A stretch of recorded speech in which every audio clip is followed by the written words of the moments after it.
자, 소설 스노우맨으로 우리 이어가 봅시다. 자, 스노우맨. 서유미 작가의 스노우맨. 한번 살펴봅시다. 자, 앞부분 생략된 줄거리부터 한번 볼게. 새해 첫 출근 날 회사원인 남자는 인사 발령에 기대를 걸고 더 이상 승진에서 밀려나면 곤란하다는 생각으로 출근을 하려고 하지만 밤새 내린 눈 때문에 출근을 하지 못하게 된다. 자, 일단 주인공 이름이 뭐야? 주인공 이름이 딱히 없어. 뭐야? 그냥 남자야, 남자. 그냥 남자라고 이야기한 이유는 우리가 이렇게 판단을 해봅시다. 인물의 이름이 없어.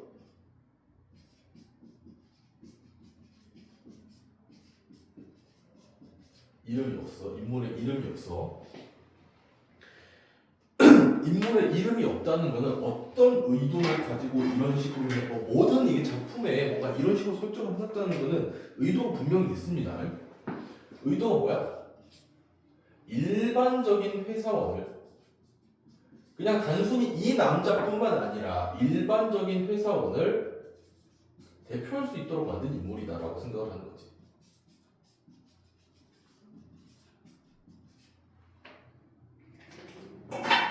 이렇게 봐야 되는 거야. 근데 우리 이거를 잠시만. 이거랑 비슷한 걸 어디서 보지 않았니?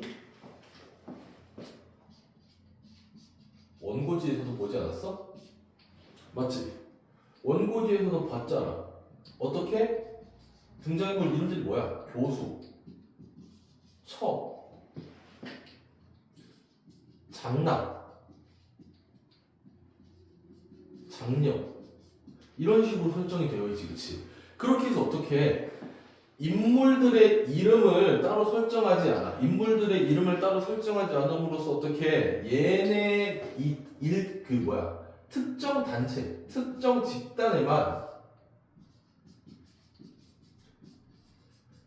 집단에서만 일어나는 일이 아니란 얘기야. 그렇지? 그럼 이거 두 개를 좀 엮어서 생각을 해볼 수 있겠다. 엮어서 생각을 해볼 수 있다는 거는 쌤만 생각하는 게 아니겠지. 학교 쌤들도 충분히 이런 식으로 생각할 수 있기 때문에 이것도 하나 포인트로 집어둬야 한다는 거. 자, 이어서 봅시다. 그래서 어떻게 돼? 상황 자체가 눈이 되게 많이 내렸어. 눈이 엄청나게 많이 내렸어. 눈은 일단 기본적으로 우리가 딱 봐도 알 수 있는 거. 여기 이 소설에서 이 눈이 하는 역할은 뭐야? 남자가 회사에 갈 수 없도록 방해물이야, 방해물. 이거는 뭐 딱 봐도 알 수 있는 거니까 어렵지 않지. 자, 계속 봅시다. 초조하고 불편한 마음으로 출근을 못해. 출근을 할 수가 없으니까. 근데 뭐 눈이 이만큼 오면은 뭐 쉴 수 있겠지, 휴교할 수 있겠지. 누구나 가지는 생각이잖아. 그렇지? 쌤 유튜브 댓글에서 그런 거 되게 많이 봤거든. 뭐 좀비 사태가 일어나도 뭐 학교는 뭐 정상 등교합니다. 뭐 이런 거 있잖아. 뭐 그런 것도 어찌 보면 하나의 그 사회에 대한 비판이라고 할 수 있지, 그렇지? 그럼 이 눈이 많이 왔어. 눈이 많이 오면 학교도 쉴 법하고 회사도 쉴 법한데, 근데 얘는 되게 초조하고 불편한 마음을 가지고 있어. 왜? 눈 때문에 출근을 못할까봐. 못했다는 그게 너무나도 얘한테는 불안으로 다가오는 거야. 그렇게 집에 있다가 이튿날 길을 나선 남자는 눈더미 속에서 찾은 삽 한 자루로 계속해서 눈을 퍼가면서 회사로 향한다. 상사의 출근 재촉에 초조함을 느끼던 남자는 유력한 과장 후보이자 일밖에 모르는 유대리도 아직 출근하지 않았다는 소식을 듣고 의아함을 느낀다. 유대리라는 애가 있어. 유대리. 이 유대리가 어떤 사람일까? 일밖에 몰라.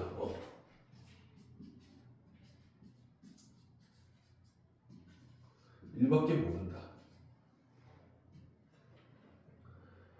되게 뭐라 그러지? 승진 경쟁에서 앞서가는 사람이지.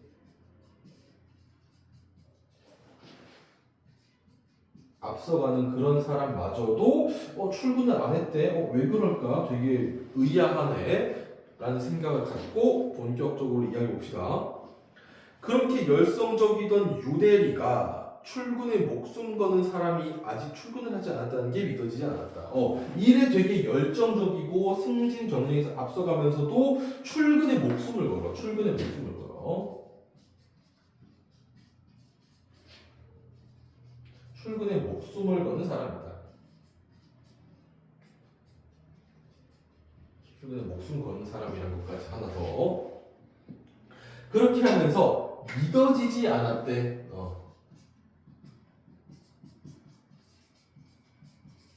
믿어지지 않았다는 거야.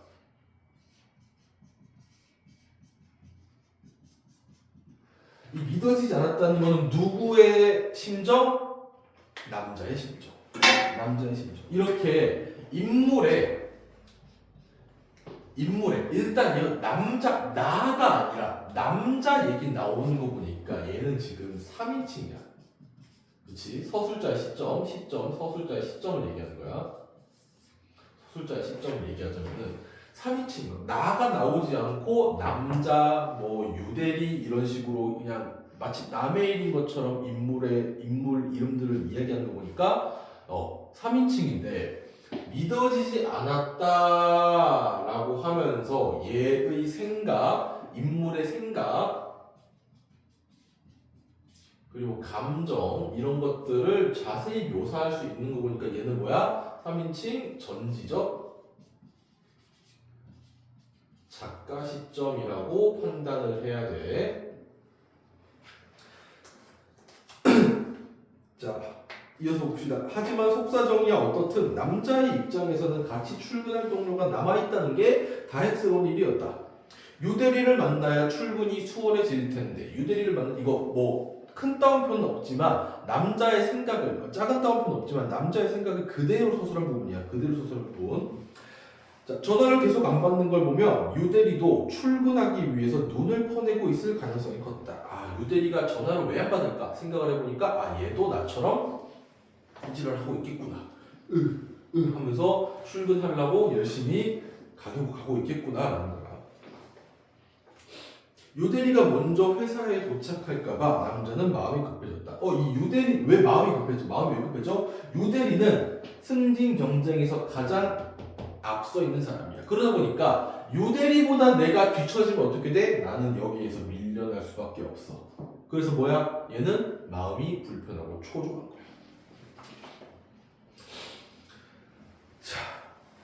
시내 쪽으로 나오자 눈을 파내면서 움직이는 사람들이 하나둘 눈에 띄었다. 이 눈이라는 게 방해물이라는 의미도 있겠지만 당연히 있겠지만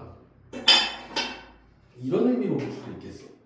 눈은 뭐 해야 돼? 남자가 지금 출근에 대해서 뭘 느끼고 있어? 책임감을 느끼고 있고 부담감을 느끼고 있지, 맞지? 그러면은 이 눈을 하나하나씩 치워가면서 어떻게 되는 거야? 부담감과 책임감을 계속해서 덜어내는 거야. 그러면 이걸 파서 치운다는 게 부담감과 책임감을 덜어낸다는 뜻이라면은 이 눈 자체가 남자가 가지고 있는 부담감과 책임감을 상징하는 소재가 될 수 있겠다. 동의하지? 맞지? 유대리가 사는 오피스텔은 남자가 있는 곳에서 그리 멀지 않았다. 지난 봄에 대리들 몇이 거기에 몰려가서 술을 마셨다. 지은 지 얼마 안 된 오피스텔은 깨끗하고 인테리어가 고급스러웠다. 이런 건 얼마냐? 실평수가 얼마나 돼? 집을 둘러보면서 다들 질문을 던졌다. 이런 데서 혼자 살았으면 좋겠다 하고 남자는 술에 취해서 중얼거렸다. 그래도 유대리는 빈병이 늘어날 때마다 출근 걱정을 해서 사람들의 빈축을 샀다. 자, 얘들아, 빈축이라는 게 무슨 뜻이지? 빈축이라는 단어의 뜻. 빈축이라는 단어의 뜻이 뭐야? 비난하다, 이용하다는 뜻이야.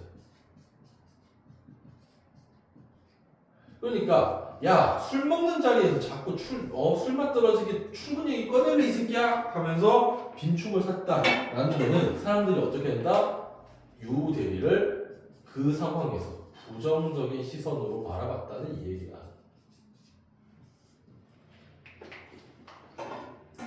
계속 갈게요. 중심가라 그런지 주상복합 오피스텔의 입구는 말끔하게 치워져 있었다.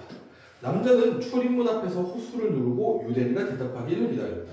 하지만 뚜뚜 하고 신호만 갈 뿐 응답이 없었다. 아, 집에 있을 리가 없지. 이것도 뭐야? 남자의 생각을 그대로 서술한 부분.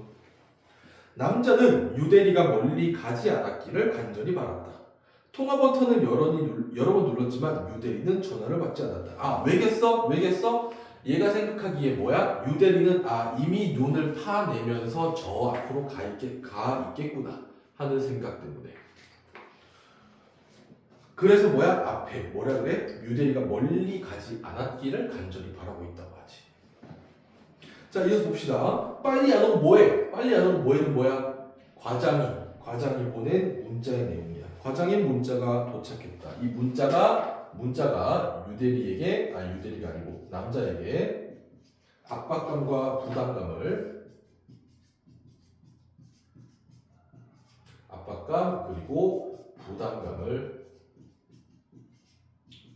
가중시킵니다. 더 가중시켜. 어디서 2시였대. 와, 9시 출근인데 이게 파행이 시작돼 벌써 5시간 지났네? 벌써 2시였대. 남자는 삽을 쥐고 기계적으로 움직였다. 눈을 치우는 속도가 점점 빨라졌다. 하지만 그만큼 빨리 지쳤다. 눈 속에 앉아서 쉬고 있으면 드러누워서 눈을 붙이고 싶은 마음이 간절해졌다. 그 순간에는 눈이 딱딱하고 차갑게 느껴지지 않고 그저 공원에 있는 나무 벤치 같았다. 심지어 솜이불처럼 포근하게 느껴져서 안으로 한없이 파고들어가고 싶어지기까지 했다. 남자는 쭈그리고 앉아서 꾸벅꾸벅 졸다가 한기 때문에 경기하면서 막 이렇게 이러면서 깨어났다. 남자의 삽끝에 폐지 묶음이 걸렸다. 얼어붙은 종이 뭉치는 돌덩이처럼 무거웠다. 자, 돌덩이처럼 무거웠대.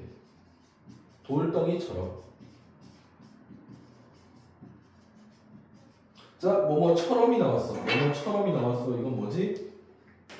뭐뭐처럼이 나왔다. 이건 뭐야? 비유법 중에서도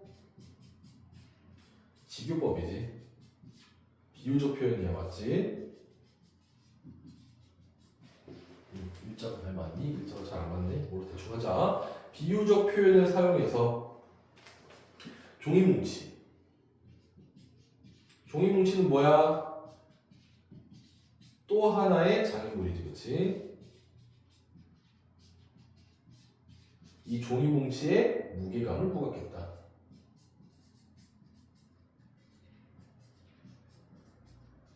맞니? 그러니까 돌덩이처럼이라는 비유적 표현을 사용을 했겠지. 그래서 볼게요. 삽으로 떠내는데 그 사이에 들어있던 중국집 스티커가 남자의 구두 위에 툭 떨어졌다. 손바닥만한 광고지에는 짜장면과 짬뽕, 볶음밥 사진이 인쇄되어 있었다. 배고프다. 쌤 아직 저녁도 안 먹었는데. 뭐 맛있는 거 야식 시켜 먹지 뭐.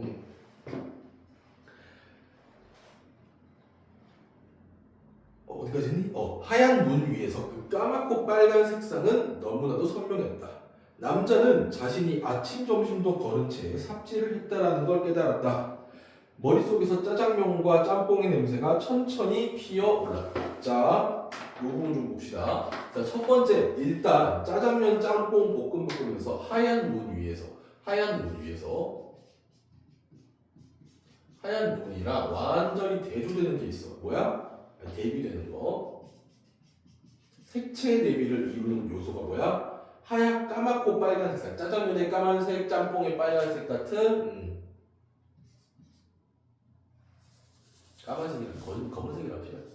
검은색 그리고 빨간색 이런 것들. 이렇게 해가지고 색채 대비를 이뤘고요. 이거는 우리가 색채 대비를 이뤘다는 감각 중에서는 어디에 해당해? 당연히 시각에 해당하고요. 그 다음에 하나. 머릿속에서 짜장면과 짬뽕의 냄새가 천천히 피어올랐다. 이 머릿속에서 짜장면과 짬뽕의 냄새가 피어올라서 실제로 냄새가 난 건 아니야. 머릿속에서 피어올랐다는 건 짜장면과 짬뽕의 냄새를 상상했다는 얘기야. 실제로 난 게 아니고. 하지만 어쨌든 짜장면과 짬뽕의 냄새가 피어올랐다는 건 냄새가 피어올랐다. 또 이거 해야겠네. 잘 안 나오네. 냄새가 피어올랐다라는 거는 감각적으로 어디에 속해? 감각적으로 당연히 얘는 후각에 속하겠고요.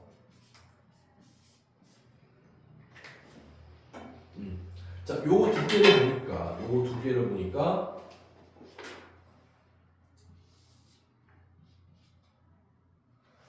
이씨, 나와라 제발. 왜 안 나오니?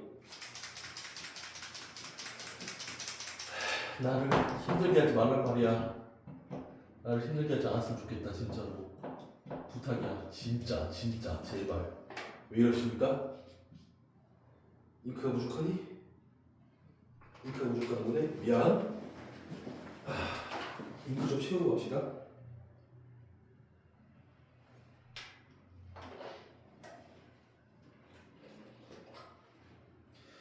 이 쌤이 이걸 몇 번 안 써봤어. 몇 번 안 써보다 보니까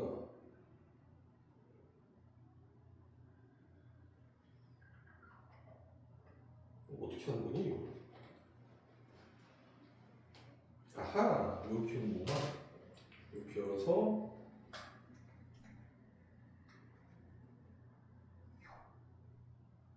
넣고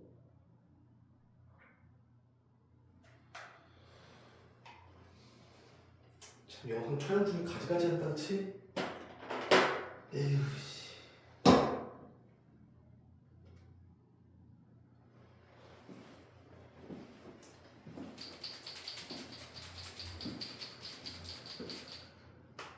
이거 끝까지 다 본 사람 없지? 이거 스킵 다 해라 이거 이런 거 스킵 다 해 그냥 이런 거 스킵하는 게 맞아. 자 이렇게 해서 어떻게 한 거야? 남자의 글씨 애매하다 이거.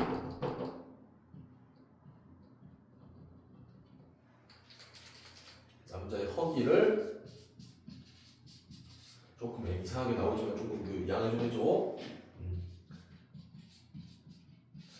이렇게 하면 안 돼. 아니야. 이건 양해할 수 있는 수준이 아니야. 제발 나한테 이러지 마. 허기를 감각적으로 오케이 이거지. 감각적으로 표현했다. 남자의 허기를 감각적으로 표현했다 올 수가 있는 거야. 됐지?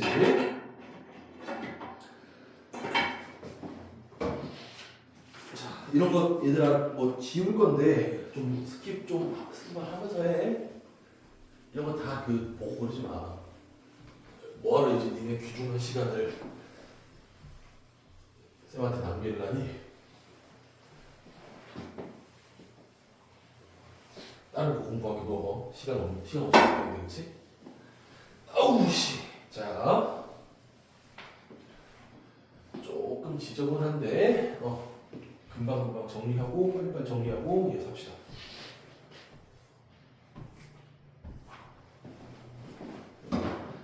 자, 잘 봐. 이어서 갑시다.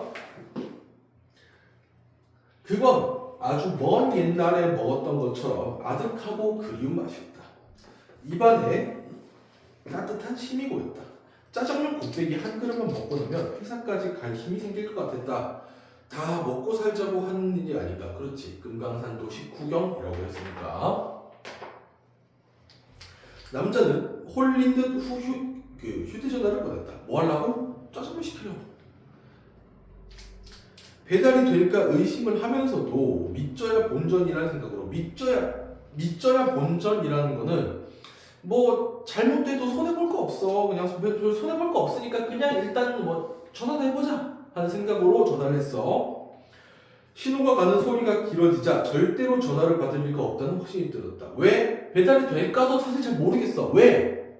이 지금 눈이 이만큼 쌓여가지고 이렇게 파르면서 가야 되는데 누가 이 상황에서 장사를 하고 배달을 하니, 그치? 말도 안 되는 일이야.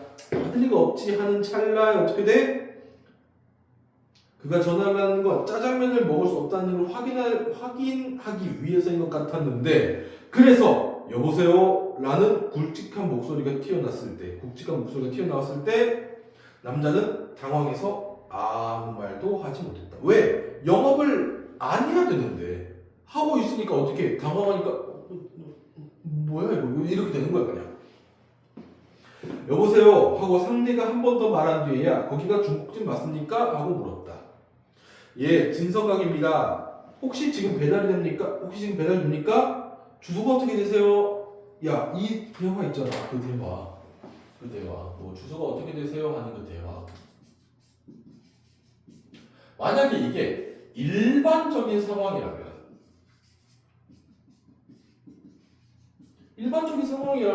전혀 이상할 거 없지. 충분히 가능한 이야기야. 근데 지금은 일반적 상황이야? 일반적 상황이 아니야? 일반적 상황이 아닌 상황이지, 그치? 눈이 너무 많이 내리는 상황이 일반적 상황이 내리지 않은 상황이야. 그러다 보니까 어떻게 이게 기본적으로 주고받기 어려운 대화. 이런 상황에서는 주고받기가 이렇게 합시다. 주고받기가 어려운 대화인 거예요. 말도 안 되는 정말로 비현실적인 상황이지. 중국집 주인은 도시가 눈으로 덮여버렸다는 걸 모르는 것처럼 태연하게 물었다. 여기 주소가 남자는 주변을 둘러봤는데 가정집이 아니라 대로변인데 지금 남자가 계속 뭐하고 있어? 눈 퍼내려 가면서 그러다가 배고파가지고 밑줄 본전이지 하면서 짜장면 시키는 거지, 그치? 그래서 현재 위치가 정확히 뭔지 몰라. 근데 뭐 가능하겠습니까? 근처에 땡땡병원하고 부동산이 있습니다. 거기요? 예, 배달됩니다. 짜장 곱빼기 하나요? 예, 알겠습니다. 전화를 끊은 뒤에도 남자는 한동안 멍하게 서 있었다. 왜? 믿을 수가 없으니까. 야, 되게 눈이 무엇일까요? 눈이 엄청나게 많이 내린 상황이야.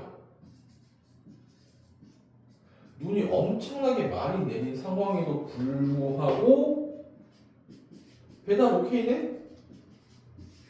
뭐야 이거는? 너무나도 우리가 봤을 때 어떤 상황일 수밖에 없다? 비현실적인 상황이라는 판단이 들 수밖에 없다. 비현실적인 상황이라는 판단이 들 수밖에 없다.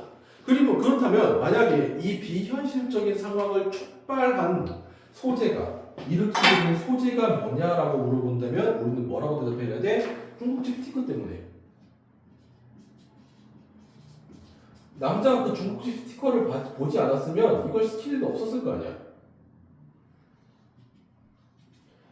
얘가 뭐다? 이 비현실적인 상황을 일으킨 소재라고 볼 수가 있다.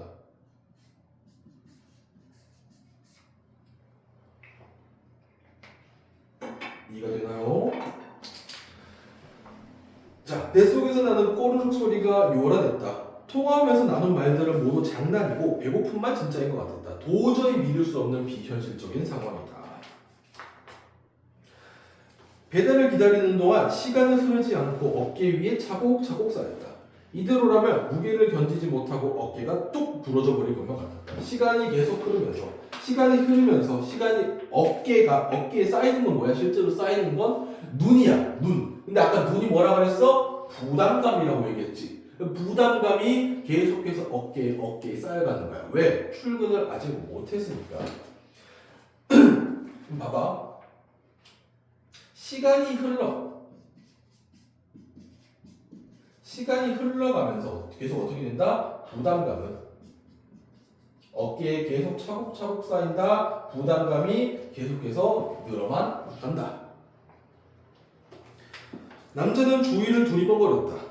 차가 사라지고 상가들이 문을 닫은 도시는 고요했다. 눈이 그만큼 많이 내렸는데 차도 이미 눈에 다 파묻혔을 거고 상가로 뭐 출근을 하고 영업을 하고 문을 연 사람들도 분명히 없을 건데 얘는 갑자기 왜 와? 와, 말도 안 돼.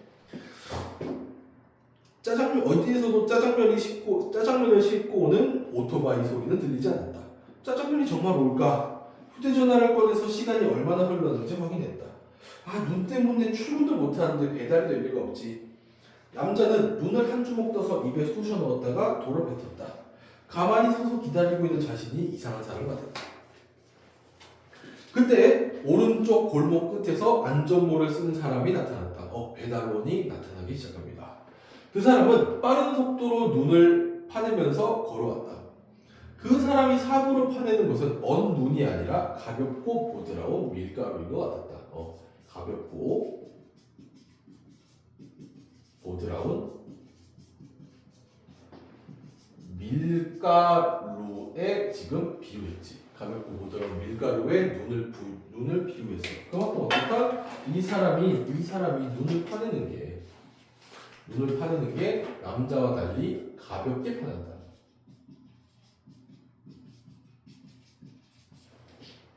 눈을 되게 가볍게 파내.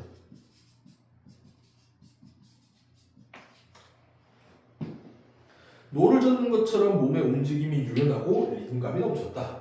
덕분에 남자와의 거리는 금세 가까워졌다. 머리에는 뭐라 적혀 있어? 신속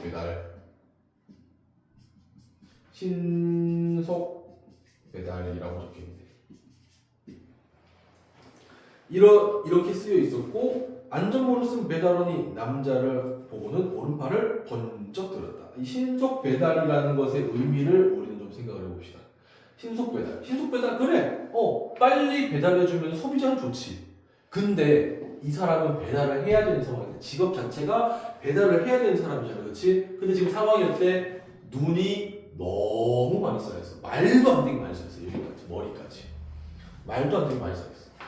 그런 상황에서도 어떻다? 그런 상황에서도 얘는 뭐 하려는 거야? 배달을 하려는 거야. 그러니까 불가능한 상황에서도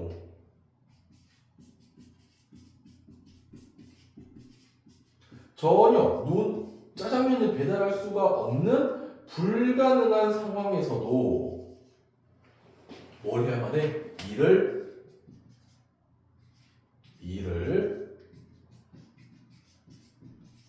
신속하게 빠르게 처리해내면 하는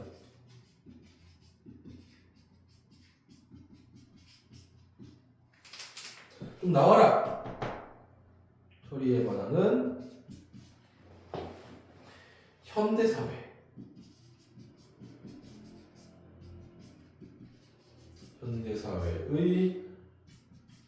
속성을 상징한다고 볼 수 있겠다. 이렇게 쓰면 너네한테 보이니? 뭐 안 보일 건 없는데 조금 이제 얕게 보인다, 그렇지? 다시 읽어줄게. 불가능한 상황에서도 일을 신속하게 처리해야만 하는 현대사회의 속성을 상징한다라고 판단하면 되겠습니다.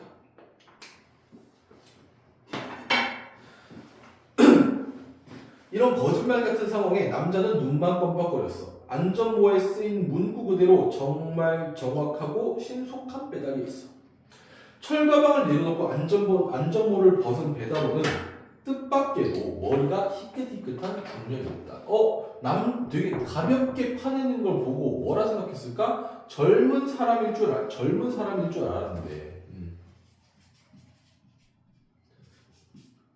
젊은 사람이라고 예상했는데 근데 어떤 사람이가 머리가 희끗희끗한 중년의 남자였다는 그런 반전이 있네요. 눈속을 뚫고 오느라 어깨와 신발이 눈투성이었다. 먹고 그래서 그냥 바닥에 버리세요. 옛날에 너네 2000년대 초중반, 2000년대 후반까지, 그러니까 너네 태어나기 전, 너네 갓난애기 요때까지는 어땠냐면은 배달이 오잖아. 중집에서 배달이 오면은 어떻게 했냐면 지금처럼 막 플라스틱 용기에 오고 그러지 않았어. 어떻게 됐냐면은 배달이 그릇에다가 그냥 그릇째로 거기에다가 랩만 이렇게 덮어서 너네 지금 중국집에 직접 가가지고 먹으면 어떻게 나와? 그릇에다 나오잖아, 그치? 그 약간 플라스틱과 약간 도자기처럼 생긴 플라스틱 그릇 있지, 그치? 그거에다가 랩만 이렇게 그냥 둘둘둘 말아가지고 그러고 왔거든. 그거를 어떻게 하냐면 다 먹고 나면은 그 뭐 신문지에 싸놓든지 그렇게 아니면 그냥 뭐 갖다 내놓든지 해가지고 그 집에 문 앞에다가 내놔야 됐어.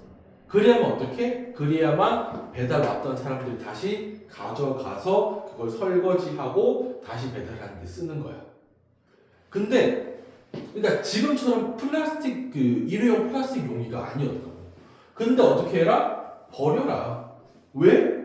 어떻게 수거해가? 이 눈이 이렇게 온데 온 데만 두는 줄 알았는데 이거 어떻게 수거해가? 그냥 갖다 아무데나 버려요. 그냥 그런 뭐 그런 얘기지. 자, 대단하시네요. 와, 이런 날까지 배달을 하시고 눈이 와도 먹고는 살아야죠. 눈이 와도 먹고는 살아야죠. 현대인들은 어떻게 해야 돼? 생계 유지를 위해서.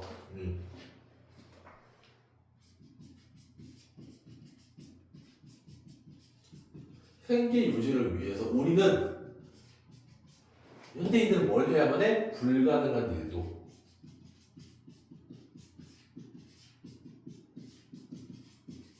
해내야만 하는 해내야만 하는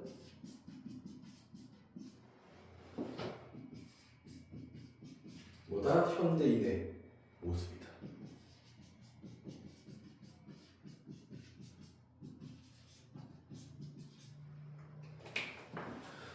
너무나도 슬프죠.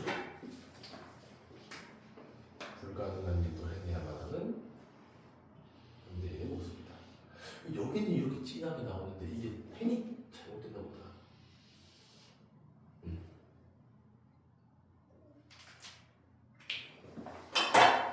자, 이어서 봅시다. 배달원은 그릇을 건네자마자 다시 안전모를 쓰고는 바쁘게 걸어갔다. 짜장면 위에 쿠폰 한 장이 단정하게 놓여 있었다. 쿠폰 한 장, 짜장면 위에 쿠폰 한 장 딱 올라가 있는 거 되게 어이없는 상황이지, 그렇지? 여기 피식하고 웃음이 나오게 만드는 거야. 그러면은 그 쿠폰 한 장은 이 쿠폰 한 장은 뭘 조성한다? 희극적인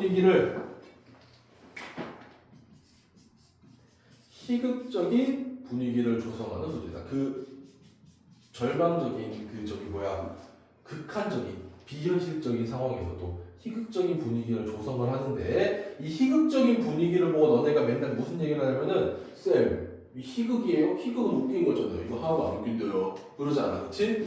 이 희극적인 분위기가 너네가 웃기냐 안 웃기냐를 얘기하는 게 아니에요. 뭘 얘기해야 돼? 이 희극적인 분위기라는 거는 진짜 말도 안 되는. 말도 안 되는 그리고 어이없는 상황이라면 희극적인 분위기로 해석이 될 수가 있어. 자, 계속 봅시다. 손이 얼어서 젓가락은 짝짝이로 쪼개졌다. 짜장의 고소한 냄새와 일회용 용기의 따뜻함은 너무 생생해서 오히려 비현실적이었다. 젓가락을 쥐고 짜장면을 비비면서 남자는 코를 훌쩍거렸다. 엉거주춤하게 서서 짜장면을 먹는 동안 남자는 세상이 자신을 상대로 몰카를 찍고 있는 게 아닌가 의심했다. 그만큼 어떻다? 비현실적인 사건이 발생해가지고 난 도저히 이걸 믿을 수가 없다 이거야. 자신처럼 보잘것없는 사람에게 관심이 있어서가 아니라 별 볼 일 없는 사람이 다급한 상황에 처했을 때 별 볼 일 없는 상황이 사람이 누구야? 남자고 다급한 상황은 뭐야? 배고파. 너 배가 너무 고파. 그럴 때 보여줄 법한 우스꽝스러운 행동 뭐 하는 거야? 뒤에 나오겠지만 허겁지겁 쳐먹는 거 그런 거를 즐기기 위해서 정말 그런 거라면 남자는 지금 자신이 그들의 기대에 충분히 부합하고 있다. 부합하다 앞에 부 나온다고 해서 부정적인 의미가 아니야. 부합하다 뭐야? 잘 맞는다라는 뜻이야. 잘 맞는다. 줄줄 흐르는 콧물을 손등으로 닦으면서 이거 그러면서 젓가락질을 했고 그릇까지 먹어치울 기세로 허겁지겁하다 젓가락을 한 짝 떨어뜨리기까지 했으니까 그걸 찾으려고 눈속을 파헤쳤지만 결국 찾지 못하고 남은 짜장면은 젓가락 한 짝으로 긁어 먹었다. 그래도 양념까지 깨끗하게 비웠다.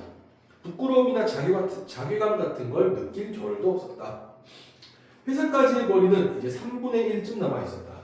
남자는 과장의 문자와 부장의 전화를 한 번씩 받지 않았다. 왜? 뻔하잖아. 너 언제 와? 아니 언제 오냐고 이 새끼야. 좀 시간이 몇인 줄 알아? 하면서 출근 재촉하는 전화일 거니까. 그런 문자일 거니까.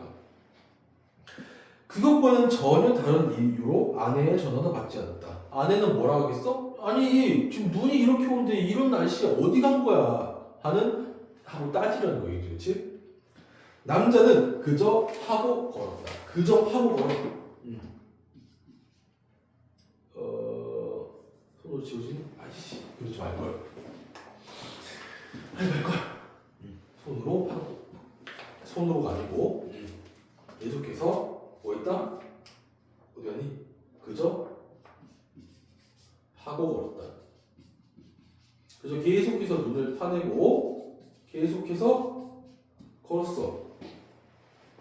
이게 뭐니? 출근하면서 이거 출근하면서 출근을 위해서 계속해서 눈을 파내고 걷기만 해. 이게 뭐랑 연결될 수가 있냐면 이 작품의 주제의식과 바로 연결될 수가 있겠지. 맹목적인 눈에 잘 보이지도 않는 그런 목표를 향해서 맹목적인 목표를 향해서 눈에 잘 보이지 않는 비현실적인 그런 목표를 향해서 뭘 한다? 기계적인 노동을 반복하기만 한다. 이러면서 계속 반복하기만 해. 그렇다고 해서 얘가 삽을 놔왔나? 삽을 놓지는 않습니다. 삽을 놓지는 않아. 자, 그 얘기 뒤에 가서 이어서 하고요. 자, 그러면서 쉴 때는 허리를 펴고 목을 좌우로 돌리면서 거리를 천천히 눌러보았다. 전화는 받지 않았지만 누군가와 이야기를 나누고 싶은 마음은 어느 때보다도 간절했다. 누군가와 이야기하고 싶은 마음이 어느 때보다도 간절했대. 누구랑 이야기하고 싶은 마음이. 자, 칠판 조금 지저분한데 미안해. 요거 좀 양해 좀 부탁합니다. 우리 뭐 할 수 있는 상황은 아니지 않지? 이거 뭐 어떻게 되나? 이 형이 뭐 별 차이는 없네요. 별 차이는 없으니까 일단 이기서 갑시다. 자, 봐봐. 누군가와 이야기를 나누고 싶은 마음은 어느 때보다도 간절했대. 누군가와 여기다 적자. 미안해. 여기다 적자. 누군가와 이야기하고 싶은 마음이 간절했대. 근데 이 누군가와 이야기는 아까 뭐 전화 받았으면 됐잖아. 누군가랑 이야기할 수 있었잖아. 근데 이 누군가와 이야기는 그냥 출근 언제 하냐, 뭐 월급은 얼마, 월급은 어떡하냐, 뭐 이거 월세는 어떻게 되냐, 이런 사무적이고 세속적인 이야기가 아니라 뭐다? 인간적인 소통. 그러니까 서로의 안부를 묻고 그런 거 있잖아. 인간적인 진정한 소통을 말하고 있는 거야. 이걸 바라고 있다고 볼 수밖에 없지. 자, 그리고 볼게요. 맞은편에 불 꺼진 편의점이 있었다. 편의점 간판을 보자 온장고에 든 따뜻한 캔커피가 마시고 싶어졌다. 따뜻한 캔커피가 얘를 의미합니다.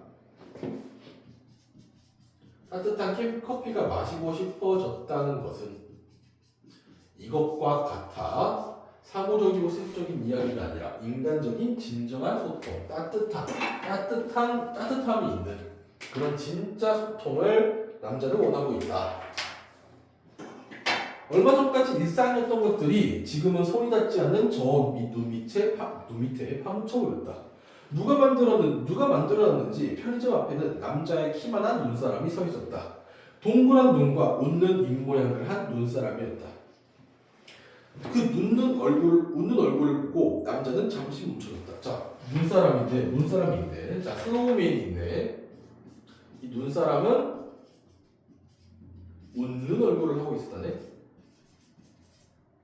얘는 웃어. 뭐랑 정이 반대야? 누구의 처지와? 남자의 처지와.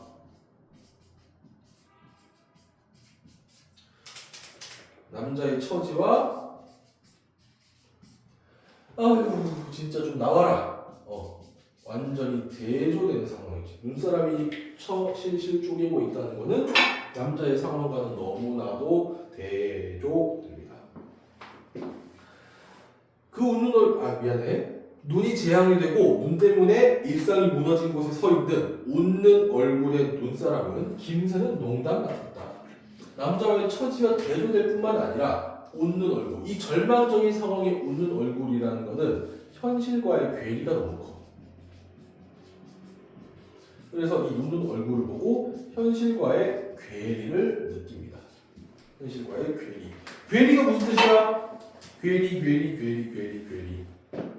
완전히 그 조화롭지 못하게, 서로 조화되지 못하고 어긋난 상태를 의미하는 거야. 남자는 자신도 모르게 그 입모양을 흉내낸다. 억지로 어려운 상황에 억지로 웃어보려는 거지. 말라붙어 있던 입술이 툭 터져서 피가 찔끔 새어나왔다.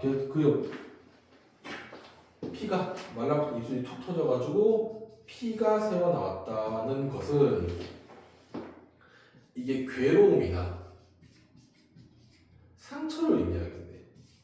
이 괴로움과 상처는 어떤 맥락에서 나온 거야? 굉장히 어려운 상황에서.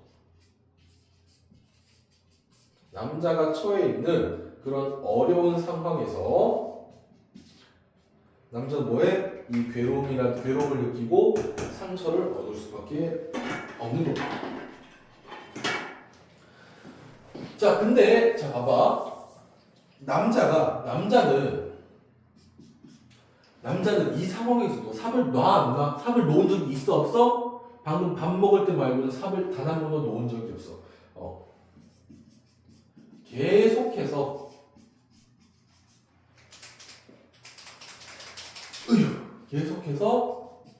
손에서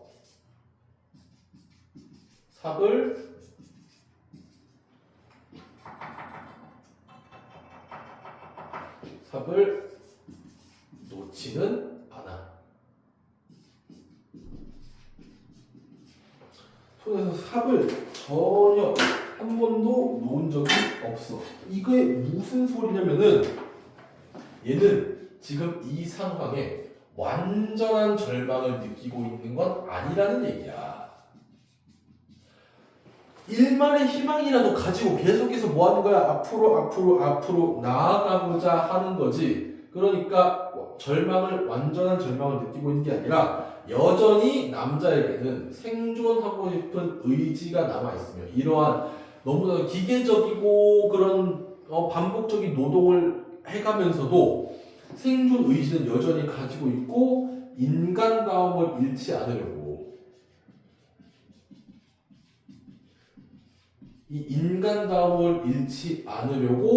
항상 부단히 계속해서 노력하는 사람입니다. 완전히 절망했다라고 하면 틀린 거야. 자, 한참 속도를 내고 있는데 삽 끝에 딱딱한 게 또 걸렸다.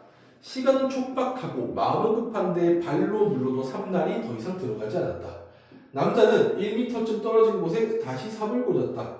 한 삽 떠내고 나자 또 삽이 들어가지 않았다.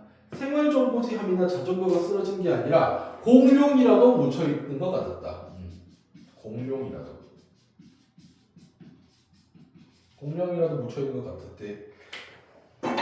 진짜 심상치 않은 게 묻혀있을 거라는 뭐다? 복선에 해당하겠지. 복선이란 말 들어봤지? 복선이라는 말. 곡선이 뭐야? 앞으로 일어날 일을 암시하는 거. 앞으로 일어날 일을 암시하는 거.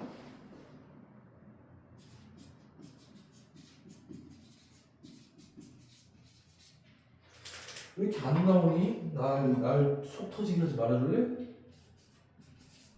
앞으로 일어날 사건을 암시하는 거. 이거 다시 났습니다. 다음 영상부터 이거 다시 났어. 앞으로 일어날 사건을 암시하는 거.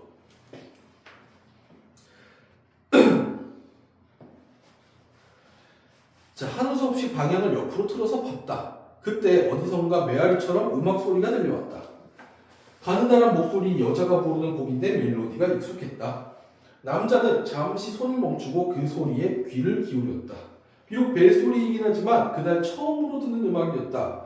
주머니 속에 휴대전화의 진동이 울렸지만 남자는 무시해버렸다. 딱 봐도 또 출근 빨리 하라고 재촉하는 얘기였겠네 뭐. 음악 소리는 멈추었다가 눈을 파내자 다시 시작되었다. 아까와는 같은 멜로디였고 눈을 파낼수록 소리가 점점 커졌다. 점점 어떻게 돼? 묻혀있는 대상이랑 소리가 점점 묻혀있는 대상과 점점 가까워져. 남자는 길이 아니라 소리를 찾아서 삽을 움직였다. 손으로 눈을 쓸어낸 뒤에야 소리의 진원지를 찾아낼 수 있었다. 그것은 눈 속에 파묻힌 누군가의 휴대전화였고 공교롭게도 빳빳하게 언 양복 바지 안에 들어있었다. 그만큼 어떻다? 눈에 묻힌 지 생각보다 오래됐을 것 같다는 거네. 눈 빳빳하게 얼어버렸다는 거니까. 자, 남자는 무릎을 꿇고 앉아서 삽과 손으로 눈을 파냈다. 판박이 스티커를 천천히 벗겨내면서 이것처럼 판박이 스티커를.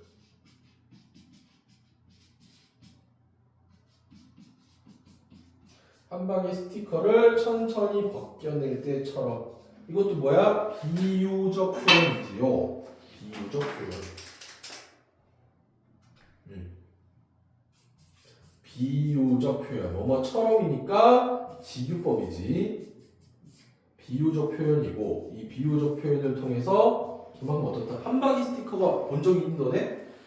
그 옛날에 그 껌 같은 거 사면은 그 안에 이제 판박이 스티커가 들어 있었는데 요렇게 해가지고 지금 포켓몬빵 그런 거에 붙어있는 스티커랑 좀 다르게 완전 여기 이렇게 그 달라붙어 있어. 너네 그 양면 테이프 떼본 적 있니? 양면 테이프? 그 양면 테이프 떼는 것처럼 이렇게 되어 있거든. 그러니까 여기 뒤에 투명한 필름이 하나가 있고 그리고 앞부분에는 그 이게 붙일 수 있도록 스티커가 있어. 그거를 어떻게 하냐면 보통 여기 손등 같은 데다 이렇게 붙여. 손등 같은 데 이렇게 붙여가지고 잠깐 붙였다가 한 1분 정도 있다가 이렇게 떼내면은 마치 문신된 것처럼 이렇게 피부에다 달라붙거든. 그걸 판박이 스티커라고 쓰는 기억을 해. 그걸 판박이 스티커라고 그러거든. 그러니까 그거를 이제 문신처럼 이쁘게 붙이기 위해서 어떻게 해야 돼? 얘를 조심스럽게 얘가 여기 있는 이 스티커, 얘 그 메인 그 꾸미는 그 요소가 묻어나오지 않게 조심스럽게 떼내야겠지, 그렇지? 그러니까 비유적 표현을 이렇게 사용한 거야. 그러니까 이것처럼이라는 거는 그만큼 어떻다? 조심스럽다. 조심스러움이라든지 그 다음에 신중함을 강조하고자 한 표현이었다. 강조하고자 한 표현. 자, 이어서 볼게요. 떨어지면 안 되는데. 이어서 볼게요.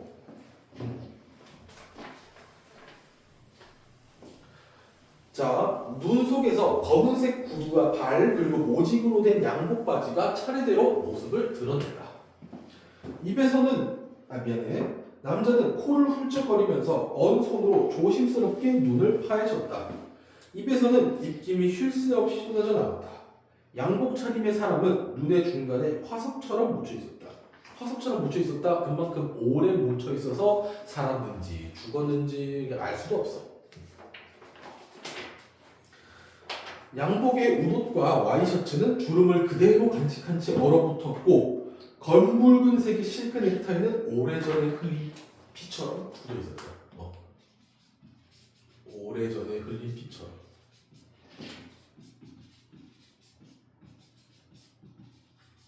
오래전에 흘린 피처럼 이것도 역시 뭐겠어? 비유적 표현이지. 그런데 오래전에 흘린 피라는 얘기를 보니까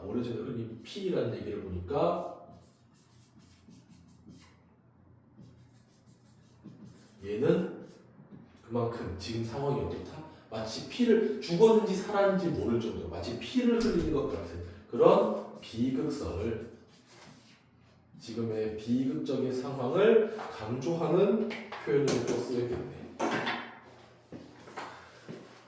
양손 다 눈을 그려주고 이렇게 쥐고 있어서 손가락은 보이지 않았다. 전체적으로 몸을 둥글게 말고 있는 모습이지만 상반신 일부는 아직도 눈 속에 묻혀 있었다. 쌓인 눈의 두께로 봐서는 그가 쓰러진 뒤에도 눈이 계속 내렸다는 걸 알 수 있었다. 시간이 계속 지나고 있어요. 해가 빠르게 기울고 있었다. 해가 지고 있어. 몸은 추운데 남자의 얼굴은 땀범벅이 되었다. 흘러내리는 땀을 닦으며 남자는 조심스럽게 눈을 치웠다. 고대 유물을 발굴하는 고고학자처럼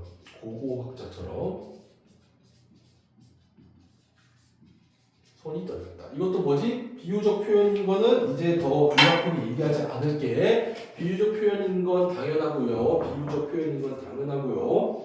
이건 왜 이걸 제시한 이유가 뭐야? 그만큼 손이 떨린다. 불안감을 강조해. 이 불안감은 왜 느껴져? 얘가 죽었는지 살았는지 또는 어떤 사람인지도 모르니까. 그러다 보니까 이 사람이 쓰러진 걸 보면 일단 불안감이 들 수밖에 없어. 사람은 본능적으로. 눈을 쓸어내자 어깨와 목, 안경을 쓴 얼굴이 차례로 나타났다. 혹시라도 맥박이 뜬지 확인하려는 남자가 바닥에 그대로 주저앉았다. 눈 속에서 화석이 된 사람은 집에도 없고 전화도 받지 않았던 누구였다? 유대인이었다. 유대인은 어떤 사람이었어? 일밖에 모르고 승진을 위해서라면 뭐든 할 수 있는 그런 사람. 그런 사람도 어떻게 됐다? 결국에는 일만큼 그런 사람도 결국에는 화석처럼 도태되고 말았다는 거야. 이만하다가 이봐 하고 남자는 유대리의 몸을 흔들었다. 턱에서 땀이 뚝 떨어졌다. 일어나 휴대전화에서 다시 익숙한 멜로디의 노래가 흘러나왔다. 이봐! 유대리를 부르는 남자의 목소리가 떨렸다. 놀란 마음이 전혀 진정되지가 않아. 유대리의 전화기를 주워서 귀에 댔지만 남자는 아무 말도 하지 못했다. 여기 눈 속에 유대리가 있어요 하고 하지만 그 말은 입 밖으로 나오지 않고 남자의 입안에서 딱딱하게 굳었다. 너무 무섭고 불안하다 보니까 어떻게 돼? 말을 하지 못하게 말문이 턱 막혀버린 거야. 해가 기울고 주위는 어느새 어둑어둑해졌다. 이대로 1시간 정도만 파고 가면 회사에 도착할 수 있을 것 같은데 남자는 다시 회사 쪽을 쳐다보았다. 그리고 자신이 파고 온 길을 돌아보았다. 앞으로 나아가기에도 다시 돌아가기에도 만만치 않은 거리였다. 진퇴양난이라고 하죠. 진퇴양난. 앞으로 나가기에도 뒤로 가기에도 양쪽 다 너무 어렵다. 난이도가 있다. 게다가 남자는 너무 지쳐 있었다. 그는 유대리의 옆에 쪼그리고 앉아서 숨을 골랐다. 졸음이 밀려왔지만 졸지 않으려고 눈을 부릅떴다. 점점 이제 어떻게 되는 거야? 체력이 떨어져. 체력도 떨어져. 체온도 떨어져. 그러다 보니까 졸음이 쏟아지는 거야. 그거 뭐 약간 영화 느낌으로 일어나 여기서 잠들면 안 돼. 뭐 여기서 뭐 잠들면 끝이야. 뭐 이런 거 있잖아, 그렇지? 그런 상황이지. 눈더미는 딱딱하거나 차갑게 느껴지지 않고 그저 공원에 있는 나무 벤치 같았다. 시야가 구겨진 종이처럼. 또 똑같지? 이거 입 아프다. 얘기 안 할게. 구겨진 종이처럼 뭉개지고 있었다. 비유적이면서도 비유적 표현에다가 적자 그냥 비유적 표현에다가 감각적 표현까지 들어가 있어. 시야가 구겨진 종이처럼 이렇게 되고 있는 거. 뭐야? 감각 중에서도 시각이지. 비유적 표현을 통해서 어떻게 한다? 비극성을, 시야가 흩어지고 있는 비극성을 강조하면서 소설은 마무리가 됩니다. 자, 잘 봤지? 자, 그러면은 이 스노우맨 소설에서 우리가 조금 중점적으로 봐야 될 부분만 정리하고 마무리합시다. 아, 이거 저기 뭐야? 너무 이제 아예 그냥 마시멜로우다 그치 거의 그냥 좀 조금만 불편하겠지만 조금만 양해하면서 봅시다. 자, 이 시의 주제 의식이랑 우리가 주제 의식 그리고 그다음에 다양한 표현에 대해서 조금 주목할 필요가 있을 것 같아. 이 시 주제 의식은 뭐였어? 이 비현실적인 상황에서도